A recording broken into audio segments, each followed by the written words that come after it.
Gulf ఏజెంట్ల పేరిట మోసం చేస్తున్న నకిలీ ఏజెంట్లపై కేంద్ర, రాష్ట్ర ప్రభుత్వాలు చర్యలు తీసుకోవాలని గల్ఫ్ కార్మికుల అవగాహన వేదిక, తెలంగాణ రాష్ట్ర అధికార ప్రతినిధి గాజుల సంపత్ కుమార్ కోరారు. సిద్దిపేట జిల్లా హుస్నాబాద్కు చెందిన గల్ఫ్ కార్మికుడు చొప్పరి లింగయ్య భార్య రజితను ఆయన పరామర్శించారు. నెల రోజుల క్రితం దుబాయ్కి వెళ్లిన లింగయ్య కాళ్లు చేతులు వాపు ఎక్కడంతో చేతిలో డబ్బులు లేక వచ్చే పరిస్థితి లేక తన బాధను సెల్ఫీ వీడియో ద్వారా ఇన్స్టాగ్రామ్లో పెట్టాడు. ఈ విషయానికి మంత్రి పొన్నం ప్రభాకర్కు తెలియడంతో అక్కడ ఉన్నటువంటి ఎన్ఆర్ఐ సంక్షేమ సంఘం నాయకులను బాధిత కార్మికుడు లింగయ్య దగ్గరికి పంపించినట్లు గాజుల సంపత్ కుమార్ తెలిపారు. వారి లింగయ్య దగ్గరికి వెళ్లి ఆయనతో మాట్లాడి మనోధైర్యాన్ని కల్పించారన్నారు. ఆయనకు అవసరమైన చికిత్సను అందించి, వారం రోజుల్లో స్వదేశానికి తీసుకువచ్చే ప్రయత్నం చేస్తున్నట్లు వెల్లడించారు.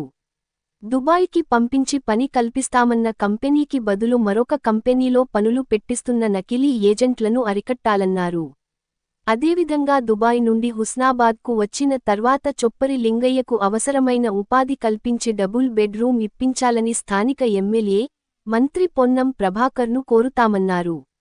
గల్ఫ్ ఏజెంట్ల చేతిలో మోసపోతున్న కార్మికులకు అన్ని విధాలుగా అండగా ఉంటామని వెల్లడించారు.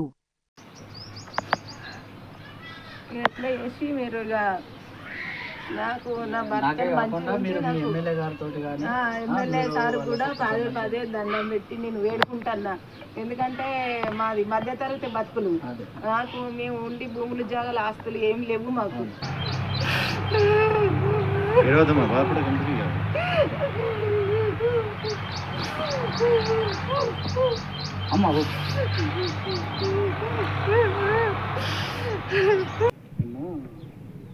నేను ఫేస్బుక్లో పెట్టిన తర్వాత ఎమ్మెల్యే గారు పొన్నప్రభాకర్ గారి దృష్టికి పోయింది. పోయిన తర్వాత అక్కడి నుంచి వెళ్ళి సుతార్ పటేల్ అన్న మన బాలరాజ్ గౌడ్ కాంగ్రెస్ నుంచి వెళ్ళి బాలరాజ్ గౌడ్ ఎన్ఆర్ఐ ప్రాబ్లం ఏమన్నా ఎక్కువ ప్రాబ్లం ఉన్నాయి. ఏమన్నా ఏ ప్రాబ్లం అవుతుంది?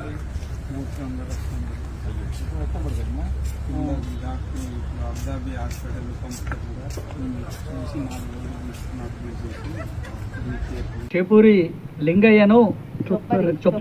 చొప్పరి లింగయ్యను తోలిచ్చినటువంటి ఏజెంటు జగిత్యాల ఒక చిన్న ఏజెంటు అని చెప్పి తెలిసింది. ఇటువంటి ఏజెంట్లకు ఖబర్దార్ అని చెప్తున్నా. దాన్ని ఇంటికి రప్పించేందుకు మేము ఖచ్చితంగా మంత్రి గారి దృష్టికి తీసుకోబోతామని చెప్పి వాళ్ళు కూడా చెప్పడం జరిగింది.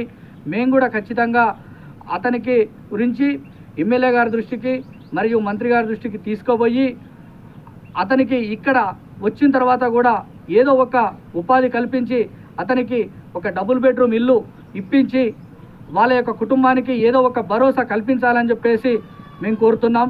దాని మీద ఖచ్చితంగా మేము ఎమ్మెల్యే గారి దృష్టికి కూడా తీసుకోపోవడం జరుగుతుంది. నా పేరు గాజుల సంపత్ కుమారు. నేను గల్ఫ్ కార్మికుల అవగాహన వేదిక తెలంగాణ రాష్ట్ర అధికార ప్రతినిధి మరియు సెంట్రల్ కమిటీ సమన్వయకర్త. జై ఎన్ఆర్ఐ పాలసీ.